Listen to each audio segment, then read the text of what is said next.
Oke, halo Sobat EduFriends semuanya, dimanapun berada. Jadi di video kali ini kita akan membahas materi berikutnya berkaitan dengan fungsi komposisi dan fungsi inverse. Namun sebelum masuk ke komposisi fungsi dan inverse, saya akan menjelaskan berkaitan dengan fungsi itu apa. Nah, jadi fungsi itu gimana cara kita mendefinisikannya seperti ini. Kita harus membedakan dia dengan relasi namanya. Jadi kita akan membahas pertama-tama itu adalah perbedaan dari relasi dan fungsi. Ya, perbedaan relasi dan fungsi. Oke? Nah, perbedaan relasi dan fungsi itu gimana? Nah, intinya di relasi, teman-teman, itu ada yang selingkuh kita bilang. Nah, baik-baik kita bilang, bagaimana kita bisa definisi dia selingkuh kalau di relasi. Jadi, kita punya dua himpunan nih, teman-teman. Kita punya himpunan A, dan kita juga punya himpunan B. Oke, ini himpunan A, ini himpunan B. Di sini ada 1, 2, 3, lalu di sini ada 4, 5, 6. Oke? Nah, kalau di relasi, hal yang seperti ini diperbolehkan. Sebentar, saya buat dulu guys garisnya gitu ya. Oke? Nah, yang diperbolehkan itu yang ini, teman-teman.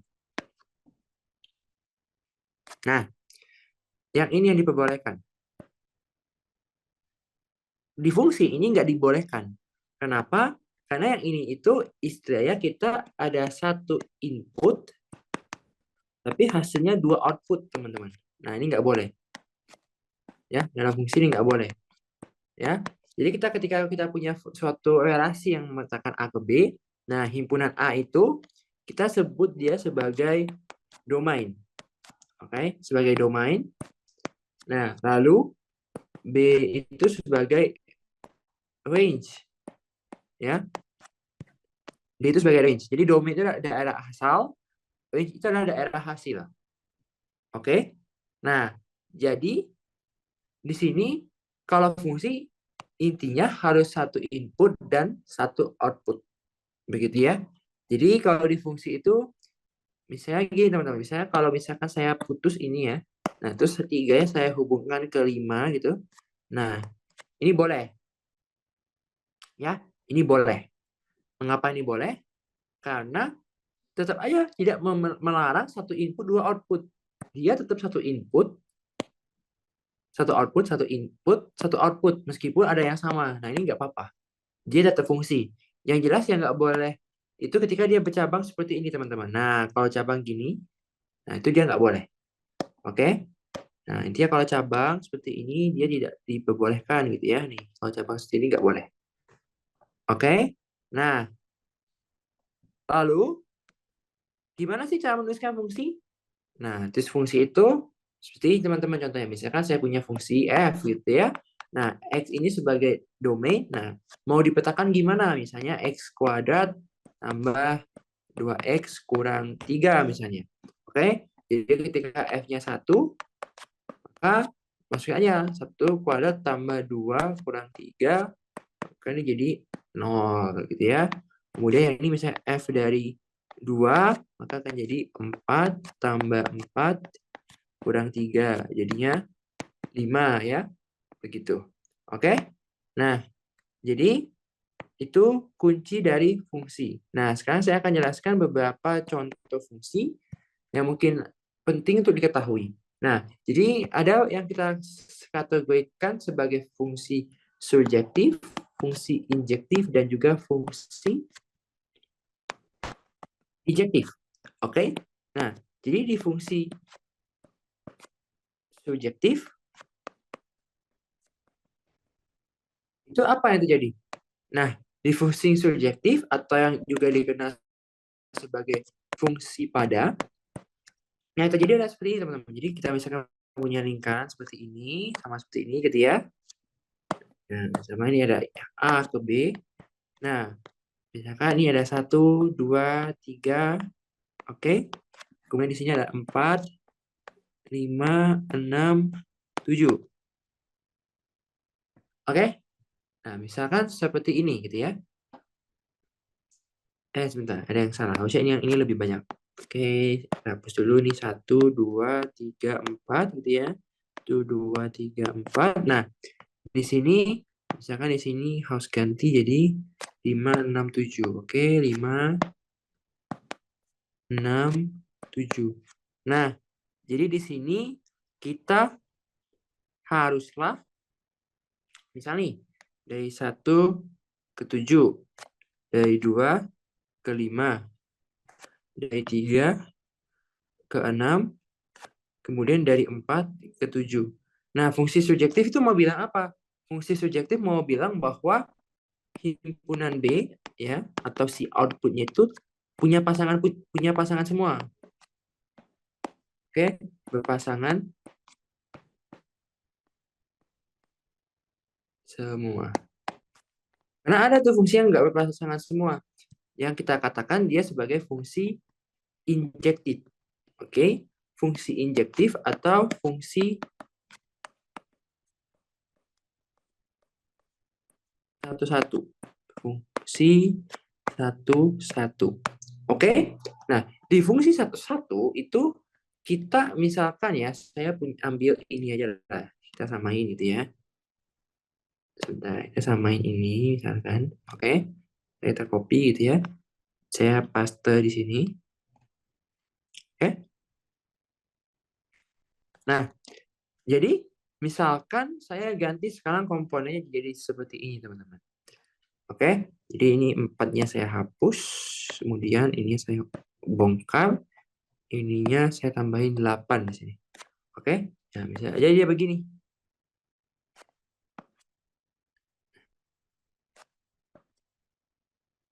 Nah, ini juga bisa dibilang fungsi dong, karena memenuhi satu input, satu output, tidak ada yang selingkuh. Cuman kan ada 6 nih yang nggak kebagian nih.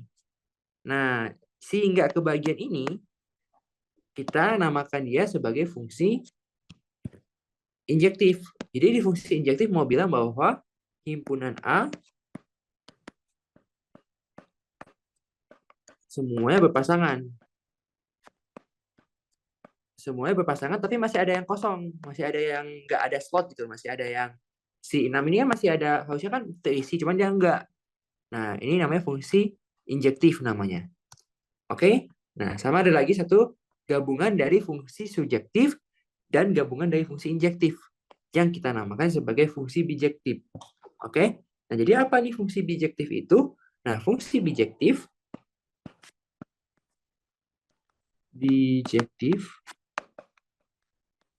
Nah, fungsi bijektif mau bilang apa, teman-teman? Nah, fungsi bijektif mau bilang bahwa dia adalah gabungan dari subjektif dan injektif. Jadi ketika kita punya himpunan yang sepertinya sama seperti ini ya, misalnya saya, oke, misalnya di sini gitu ya. Nah, jadi kalau fungsi bijektif itu dia pas. Oke, pas yang gimana seperti ini contohnya ya. Nah, seperti ini. Jadi dia apakah dikatakan fungsi injektif? Ya, karena ininya berpasangan semua. Oke. Dan dia juga terkategori fungsi subjektif karena yang himpunan B-nya berpasangan semua. Begitu ya. Nah, fungsi yang seperti ini kita namakan dengan fungsi bijektif karena dia memenuhi subjektif dan sekaligus memenuhi injektif ya, memenuhi injektif dan juga subjektif secara bersamaan.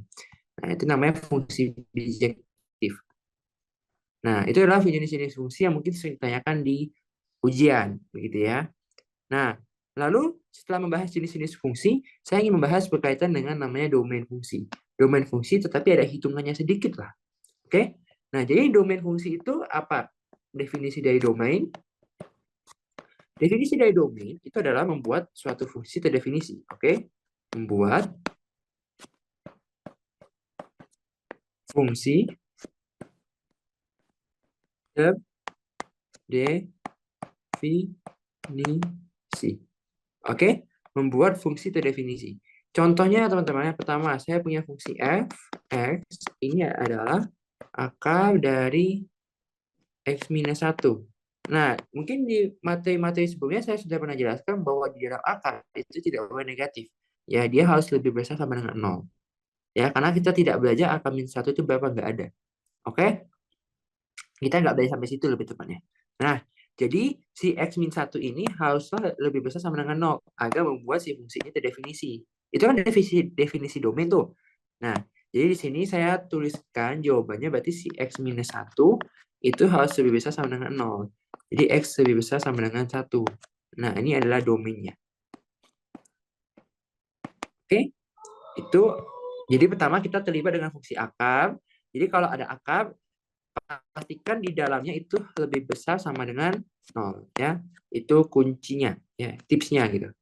Pasti harus lebih besar sama dengan 0 yang ada di dalam akar. Oke, ini. Saya beri tanda panah di sini. Oke. Nah, lalu yang kedua ada juga fungsi pecahan. Misalkan saya punya gx sama dengan 1 dibagi dengan x minus 2. Oke. Nah, apa domain dari fungsi ini? Nah, kalau kita terlibat dengan pecahan atau rasional, itu kita tidak boleh terlibat pembagian dengan 0. Jadi, yang di penyebutnya itu tidak boleh 0. Berarti alias saya boleh katakan bahwa x minus 2 ini tidak boleh sama dengan 0. Jadi, x tidak boleh sama dengan 2. Itu kan? Oke? X-nya nggak boleh sama dengan 2. Nah, ini adalah domainnya. Lagi-lagi. Jadi, kalau di pecahan, si penyebut tidak boleh sama dengan 0. Oke? Ini kita kasih guys ini. Sebentar. Di sini. Oke, ini. Oke. Sip. Oke, berikutnya kita di sini lanjutkan dengan fungsi yang satu lagi, yaitu berkaitan dengan fungsi logaritma, tapi ini jarang keluar ya, tapi saya coba masukkan saja. Jadi misalkan contoh fungsi logaritma itu adalah x logaritma A. Nah, jadi si x ini saya sebut sebagai basis, si A saya sebut sebagai numerus. Nah, intinya teman-teman, di domain fungsi logaritma, itu x-nya haruslah lebih besar dari 0 dan tidak boleh bernilai 1. Oke? Terus, A-nya harus lebih besar dari 0. Oke? A-nya harus lebih besar dari 0. Intinya itu. Ya, jadi ada beberapa domain fungsi yang harus kita ketahui ya. Terutama fungsi akar dan fungsi pecahan. Nah, lalu mungkin kalau misalnya kedua digabung gimana? Coba sedikit menarik di sini tambahan. Misalkan saya punya fungsi yang keempat, misalkan saya punya fungsi px gitu ya. Px itu adalah 1 per akar dari x tambah 1. Nah, kalau ini gimana teman-teman? Akar tadi kan katanya harus lebih besar sama dengan 0. Tapi dia negatif. Bukan negatif, dia di penyebut. Oke? Karena penyebut itu tidak boleh 0. Oke? Tadi kan kita belajar tuh, oh kalau ada akar x plus 1 lebih besar sama dengan 0. Oke? Nah, cuma lihat juga teman-teman. Karena dia posisinya sebagai pecahan di bawah, berarti kan pecahan apa sehatnya? Nggak boleh 0 kan? Nah, ya kita harus iris keduanya. Jadi berarti di sini dia tanda sama dengannya harus dihapus. Berarti dia tidak boleh bernilai 0. Karena kalau bernilai 0, kita berarti terlibat dengan pembagian dengan 0. Nah, itu nggak boleh. Jadi yang ini domainnya cukup X lebih besar sama dengan min 1. Ya. Karena kalau misalnya teman-teman masih kekeh pakai sama dengan, ini kan kalau sama dengannya dimasukin min 1. Min 1 tambah 1, 0. 1 bagi 0 itu nggak ada. Nah, itu nggak boleh. Jadi ini harus dihapus. Ya. Jadi ketika ada akar di penyebut, oke, ada akar di penyebut. Nah, kita harus buat dia lebih besar sama dengan 0 saja. Ya, nggak usah pakai embel-embel sama dengan. Oke, nah dengan demikian itu adalah materi komposisi dan fungsi. Jadi komposisi fungsi dan inverse. Nah, itu materi sebelumnya supaya kita lebih mengenal fungsi itu apa. Ya. Selanjutnya kita akan masuk ke komposisi dan inverse. Tapi saya akan jelaskan dulu dari komposisi. Nah, apa itu komposisi? Komposisi itu kan berarti dari kata compose gitu ya, dari kata compose dalam bahasa Inggris yang kayak apa ya, komposisi kayak memadukan gitu ya. Nah, jadi komposisi fungsi itu sebenarnya adalah dua fungsi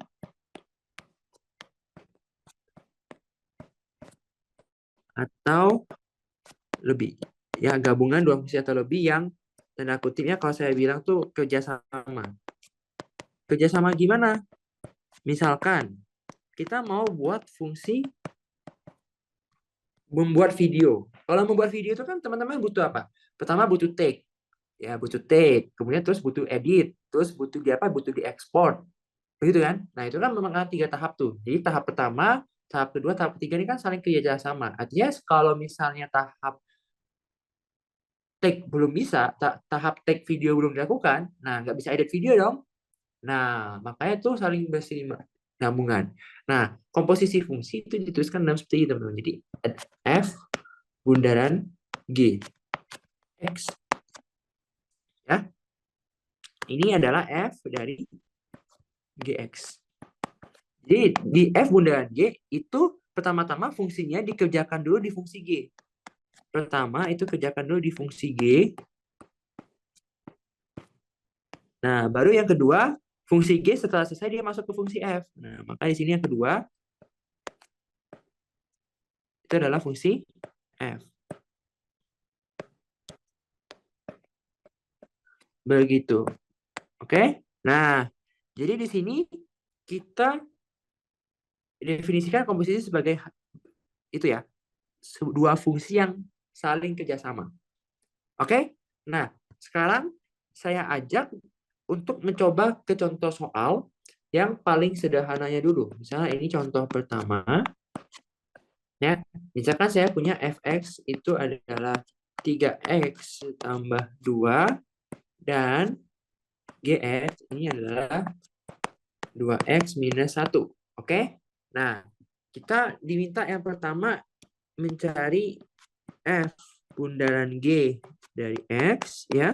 Yang kedua B kita disuruh mencari g bundaran f dari x. Jadi ketika teman-teman ada bundaran seperti ini ya, ini menandakan bahwa dia apa? Menandakan bahwa dia itu adalah komposisi fungsi.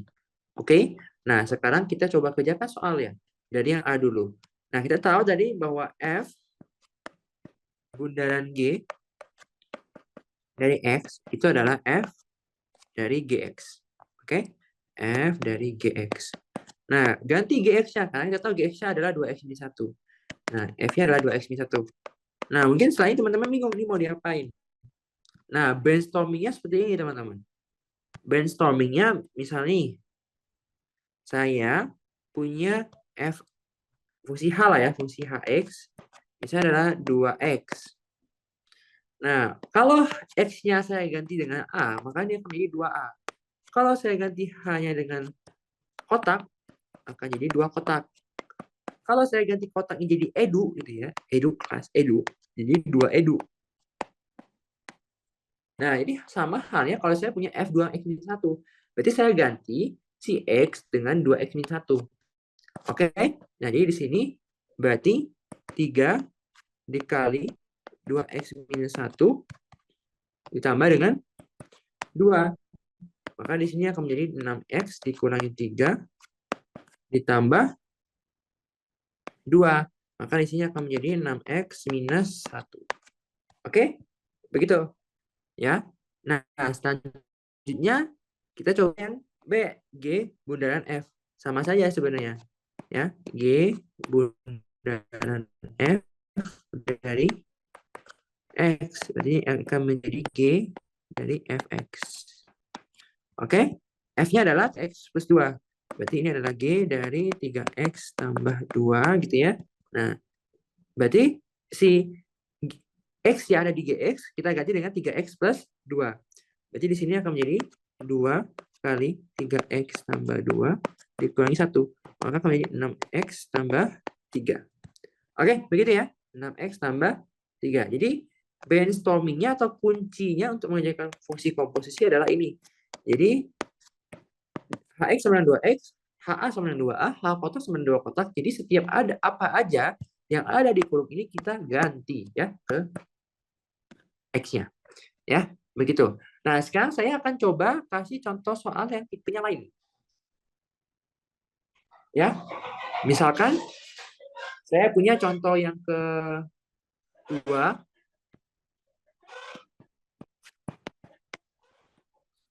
Contoh yang kedua itu misalnya saya punya fx sama dengan X tambah 2. Nah, dan F bundaran G-nya itu adalah 2X tambah 3. Nah, terus kita ditanya, tentukan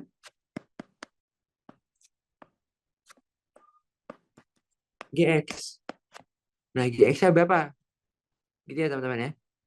Nah, kalau gini, kan biasanya kita disuruh cari fungsi komposisinya. Nah, sekarang kita diminta untuk mencari fungsi G-nya. Nah, intinya kalau ketemu tipe soal seperti ini, kita harus kerjakan dulu dia dari si komposisinya. Nah, coba kita kerjakan dari komposisinya dulu, teman-teman. Oke, jadi misalnya di sini ada F bundaran G dari X. Kan kita tahu itu adalah F dari G X. Oke, F bundaran G kan adalah 2X plus 3. Nah, FGX berarti kan saya ganti. Ini ya, teman-teman. Oke, FGX berarti saya ganti menjadi GX tambah 2. Berarti kalau udah gini, berarti GX akan jadi 2X tambah 1. Begitu ya? Nah, jadi kalau misalnya kita ada fungsi fx, kemudian FOG kita tahu, gini ya teman-teman, gampang. Nah, contoh 3 yang menjadi cukup sulit. Nah, kita lihat contoh 3 ya. Contoh 3 itu, misalkan saya punya GX-nya adalah X plus 1, dan X-nya sama dengan X kuadrat tambah 1 misalnya. Kita diminta untuk menentukan, kok fx, maaf. Dan FOG-nya. Dan FOG dari X itu adalah X kuadrat tambah 1. Nah, tentukan si fx. Nah, teman-teman lihat perbedaannya. Sekarang coba lihat. Yang tadi kan fx sama x plus 2. Oke, kita dikasih tahu f bundaran G. Nah, kita itu dikasih tahu fungsi yang di luar si f. Tapi soal ketiga itu kita dikasih tahu fungsi yang di dalam, yaitu fungsi G. Gitu ya. Jadi ini adalah dua soal yang berbeda. Begitu ya. Oke. Jadi di sini gimana caranya? Sama. Caranya adalah kita harus kerja dari si F bundaran G. F bundaran G dari X. Nah, di sini itu adalah F dari G, GX. Oke. Nah, ini kan X kuadrat tambah 1. Nah, ini akan menjadi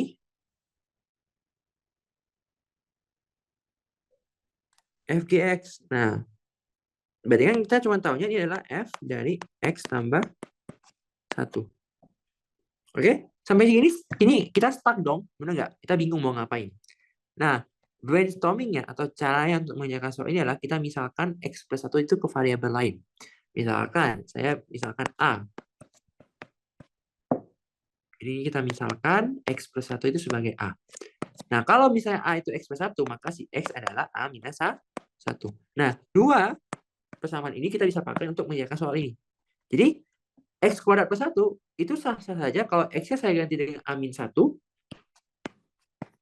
kuadrat ditambah 1 sama dengan F A. Oke? Nah, berarti di sini FA, kita jabarkan dulu kan. A min 1 kuadrat itu apa? A kuadrat minus 2A tambah 1, gitu ya. Tambah 1. Maka di sini FA akan menjadi A kuadrat minus 2A ditambah dengan 2. Oke? Nah, karena kita diminta fx, ubah A ke x sama seperti konsep yang soal sebelumnya. Jadi di sini x kuadrat minus 2x ditambah dengan 2. Nah, itu adalah cara mengerjakannya. Jadi ketika yang kita tidak tahu, yang kita tahu fungsinya itu adalah fungsi yang di dalam, kita wajib menggunakan pemisalan. Tapi kalau yang ini tadi, kalau yang dikasih tahu fungsi yang di luar, itu kita langsung aja teman-teman. Langsung aja kita gini terus GX-nya ganti masukin fungsinya. Gitu. Tapi kalau misalnya yang dikasih tahu yang di dalam justru lebih agak sulit. Begitu ya. Nah, kemudian saya ingin masuk ke contoh keempat. Contoh keempat ini akan membuktikan bahwa komposisi fungsi itu bersifat asosiatif. Oke? Nah, contohnya saya misalkan punya fx. Fx-nya saya punya x kuadrat. Kemudian saya punya gx-nya adalah x plus 1. Dan saya punya hx-nya itu 2x. Nah, saya disuruh mencari tentukan f bundaran G, bundaran H dari X. Nah, teman-teman bisa melakukan hal ini dengan dua cara. Pertama-tama bisa pilih F bundaran G dulu, baru dikomposisi dengan H, atau G komposisi H dulu, baru terus ini dikomposisikan dengan X. Sama saja hasilnya. Nah, kita akan coba gerakan dua-duanya. Yang pertama, misalkan kita komposisi dulu F dengan G. Jadi saya misalkan fungsi AX itu adalah F bundaran G dari X. Ya, jadi ini akan jadi fgx. Berarti ini akan menjadi f dari x plus 1. Nah, maka ini akan menjadi x ditambah 1 dikuadratkan. Oke? Nah, lalu dari setelah ini kita masuk ke tahap berikutnya. Tahap berikutnya adalah A bundaran H dari X. Ini akan menjadi A dalam kurung H dalam kurung X. Berarti si X diganti dengan 2X. Berarti ini akan menjadi 2X ditambah 1 kuadrat. Oke? Nah, kita akan cek apabila dengan pendekatan yang kedua. Misalkan fungsi B. Kalau tadi F bundaran G dulu, sekarang kita coba G bundaran H dulu. Oke? Berarti ini kan akan jadi GHX. Nah, HX itu 2X. Berarti di sini akan menjadi 3A 2X. Maka ini akan menjadi 2X ditambah dengan 1. Lalu lanjut ke yang berikutnya. Yaitu apa? F bundaran B dari X. Maka ini akan menjadi F dari BX gitu ya. Nah, maka di sini akan menjadi sama kan? F itu kan X kuadrat. Jadi saya ganti X-nya dengan 2X plus 1 yang dikuadratkan. Jadi, kita bisa kerjakan dulu dia dari F bundaran G atau G bundaran H dulu. Ya, dua-duanya sama. Ya, kurang lebih begitu untuk fungsi komposisi. Nah, selanjutnya saya akan coba masuk ke fungsi inverse. Nah, jadi di fungsi inverse itu ada apa? Di fungsi inverse itu sebenarnya relatif lebih simple. Ya, inverse fungsi itu kita biasa tahu bahwa fungsi kita itu ditulis dalam Y sama dengan misalnya begini. Nah, tujuan inverse itu adalah membuat menjadi X sama dengan. Jadi, yang awalnya Y sama dengan, kita ubah menjadi X sama dengan. Begitu ya.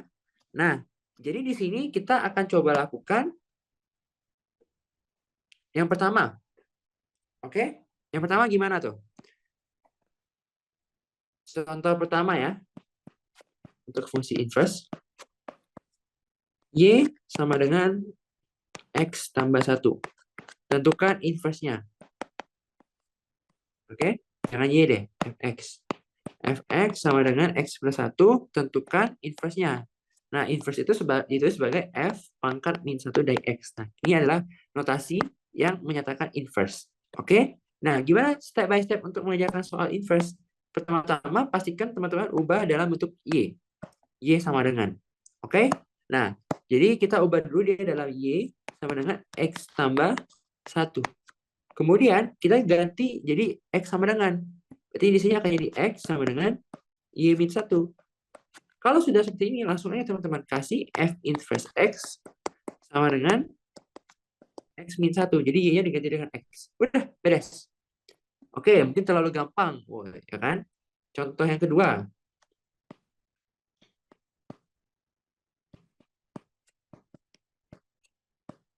Nah, contoh kedua itu misalnya fx sama dengan x tambah 2 misalnya. Nah, inverse-nya berapa? Gitu kan? Oke? Nah, inverse-nya berapa?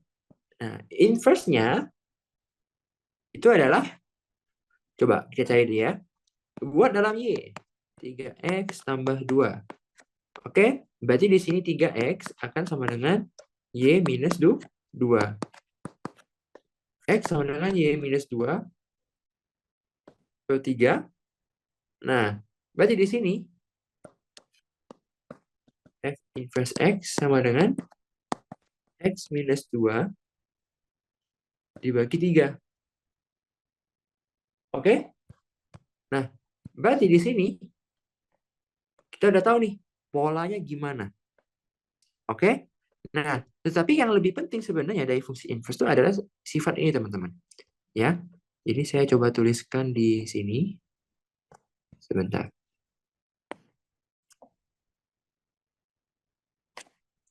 Misalkan nih, kita punya FA sama dengan B.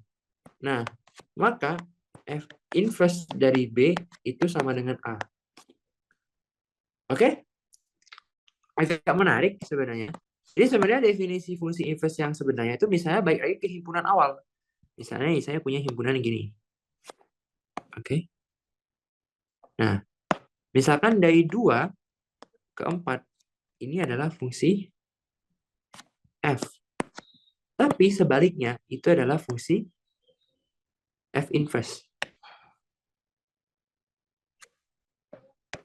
Oke? Dia adalah fungsi F inverse. Jadi dia saling kebalikan. Maka tanda di sini penting untuk menandakan dia dari mana ke mana. Ya, ini salah satu sifat yang sering dipakai juga tuh, yang ini. Ya, di soal-soal biasanya sifat ini sering dipakai. Ya, begitu. Nah, contoh soal fungsi inverse berikutnya yang sering dipakai juga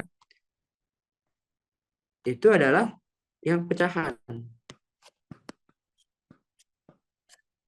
Oke? Nah, misalkan Gx sama dengan 2x tambah 1 dibagi X minus 1. Gimana caranya? Caranya sama. Kalau disuruh dicari G inverse-nya gimana gitu ya.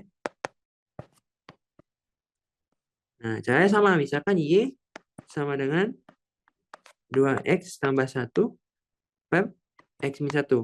Nah, tujuan kita kan mengubah X sama dengan. Nah, kita coba kali silang, teman-teman. Jadi berarti XY minus Y sama dengan 2x tambah 1. Nah, untungnya ada X, kita coba satukan di satu sisi. Ya, jadi gini kan. Jadi si 2x-nya pindah ke kiri, Y-nya pindah ke kanan. Oke? Nah, si X-nya kan jadi kita bisa keluarkan. Ini Y min 2. Y tambah 1. Jadi berarti di sini X sama dengan Y tambah 1 per Y minus 2.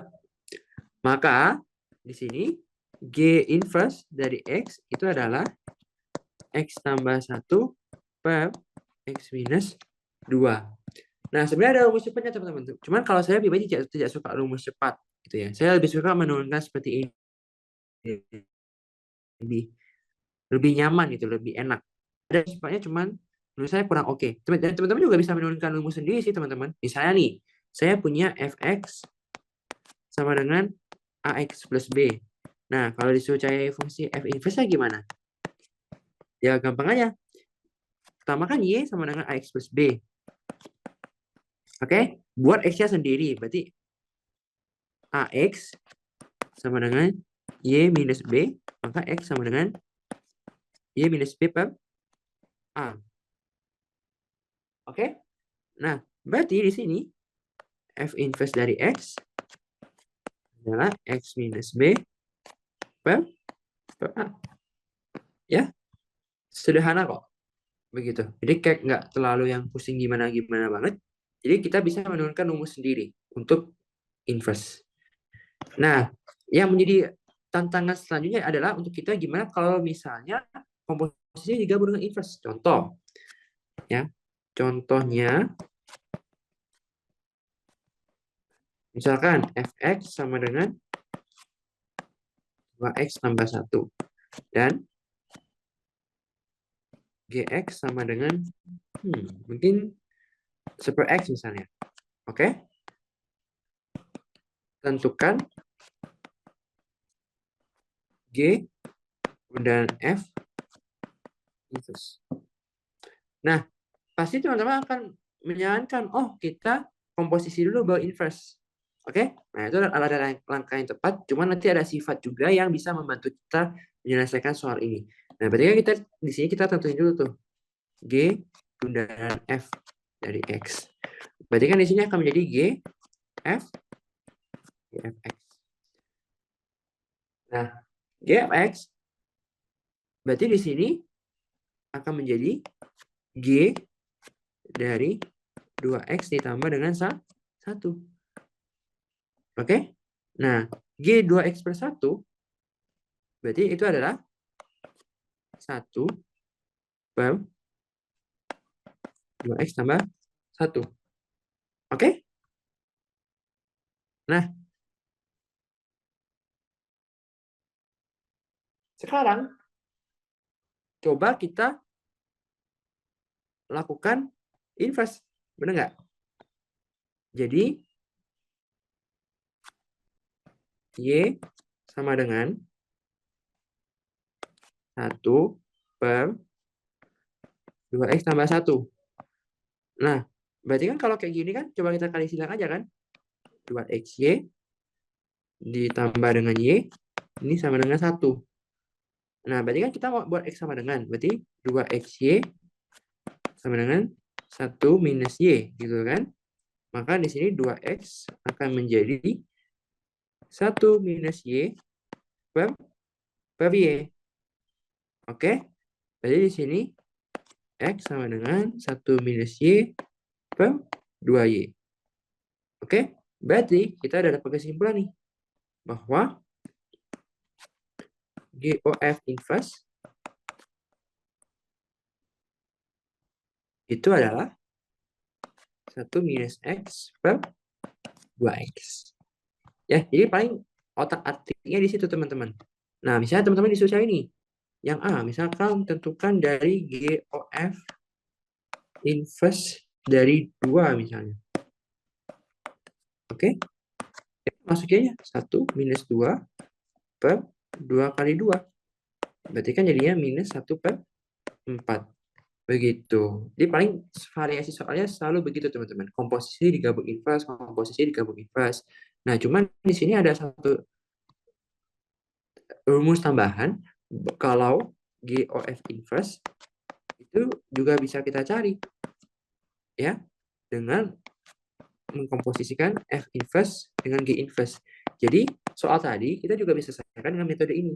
Jadi kalau ada G bundaran F yang di inverse, itu bundarannya dibalik. Jadi F inverse bundaran G inverse. Begitu. Nah, jadi di sini kita coba kerjakan soal tadi dengan menggunakan ini. Nah, kalau menggunakan ini kan berarti kita butuh F inverse dan G inverse dulu, baru kita komposisi. Oke? Nah, sekarang kita coba cek dulu. Ya, Fx tadi kan adalah 2x plus 1. Oke? Kalau kita mau cari inverse-nya, berarti kan ini Y 2x plus 1 gitu ya. Y sama dengan 2x plus 1. Nah, kemudian kita pindahkan kan jadi Y min 1. Jadi X sama dengan Y min 1 per 2. Begitu ya. Nah, jadi kan kita dapat tuh F inverse X-nya adalah X min 1 per 2. Nah, sekarang GX-nya. GX-nya kan 1/X. Berarti kan di sini Y akan jadi 1/X. Inverse-nya sama dong, ya nggak? X sama dengan Y per Y. Jadi ini agak menggelikan gitu ya. Jadi ini berarti inverse-nya sama dengan fungsi awalnya. Oke? Terus kita komposisiin tuh. Ini G ya, sorry ya. Ini G. Nah, jadi di sini kita komposisikan kan. Kita udah dapat F inverse, kita udah dapat G inverse gitu ya dengan cara yang sama. Nah, kita komposisiin. Oke? Berarti kan di sini F inverse bundaran G inverse dari X ini adalah F inverse dari G inverse X. Gitu ya. Nah, berarti di sini kita masukin kan G inverse-nya. 1 per X. Berarti apa tuh? F inverse dari 1 per X. Nah, berarti si X diganti dengan 1 per X. Oke? Berarti di sini 1 per X dikurangin 1 dibagi dengan 2. Oke? Jadi kan jawaban kita adalah apa tuh? 1 min X per 2X ya. Nah, kita atas bawahnya kita kali dengan X. Sorry. Ini X. Ini X. Gitu kan. Ini kan sebenarnya sama aja dengan 1. Kita manipulasi ya teman-teman. Oke? Jadi akan jadi 1 minus X per 2X. Tuh, jadi kan caranya sama. Teman-teman lebih suka cara yang mana? Terserah. Tapi kalau saya lebih suka di komposisi dulu baru inverse. Ya, tapi teman-teman juga harus tahu ini karena kadang-kadang ada soal juga yang butuh sifat ini. Itu. Yang penting teman-teman tahu, pokoknya kalau komposisi dan inverse pertama, itu teman-teman selalu kerjakan dari komposisinya dulu, ya, karena ini yang paling penting. Nah, untuk komposisi ada 2 tipe soal biasanya. Soal yang pertama itu adalah kita dikasih tahu yang fungsi dalam sama fungsi luar. Kalau fungsi luar enak teman-teman, gampang aja. Tapi kalau dikasih tahu fungsi yang dalam, nah itu kita harus misalkan dengan suatu variabel lain, gitu ya. Nah, sama di fungsi komposisi juga berlaku sifat asosiatif. Sifat asosiatif sifat yang bagaimana? Nah, dia itu boleh kita kerjakan bebas. Misalnya mau yang depannya dulu atau yang mau belakangnya dulu. Hasilnya akan tetap sama. Kemudian untuk inverse itu basically kita hanya mengubah dari Y sama dengan jadi X sama dengan. Oke? Nah, dari Y sama dengan menjadi X sama dengan, terus ada sifat juga bahwa menyatakan bahwa FA sama dengan B, maka F inverse B akan jadi sama dengan A. Mengapa bisa demikian? Misalnya kan saya punya ini nih fungsi. Kalau dia fungsi F dari 2 ke 4. Nah, tapi kalau dari 4 ke 2 itu namanya fungsi inverse. Begitu. Ya. Nah, untuk menurunkan rumus inverse, sebenarnya hanya mengubah jadi X sama dengan saja. Dan hubungan komposisi dan inverse biasanya dihubungkan dengan ini. Gitu ya. G bundaran F inverse sama dengan F inverse bundaran G inverse. Gitu ya. Nah, jadi kalau misalnya fungsinya ada 3, ya sama aja. Misalkan, kalau misalnya kita punya H bundaran G bundaran F inverse gitu ya. Nah, makanya akan menjadi F inverse bundaran G inverse bundaran H inverse dari X. Begitu. Jadi cake dia tuh kebalikan. Ya. H O G O F inverse jadi F inverse O G inverse O H inverse. Ya, begitu. Oke, sekian dulu untuk materi untuk komposisi fungsi dan inverse. Pelajari juga untuk domain, nah ini penting juga dan mungkin sering masuk juga di ujian beberapa sekolah, dan juga pahami berkaitan dengan fungsi subjektif, bagaimana fungsi injektif yang bagaimana dan fungsi bijektif yang bagaimana. Karena biasa ada muncul gambar gitu ya. Dan teman-teman jangan lupa bahwa fungsi itu tidak boleh selingkuh. Nah, kalau selingkuh seperti ini berarti dia bukan fungsi, melainkan dia adalah relasi. Oke, sekian dulu untuk video berkaitan dengan fungsi, komposisi fungsi, dan inverse fungsi. Oke, terima kasih sudah menonton. Oke, sampai jumpa di video-video yang berikutnya.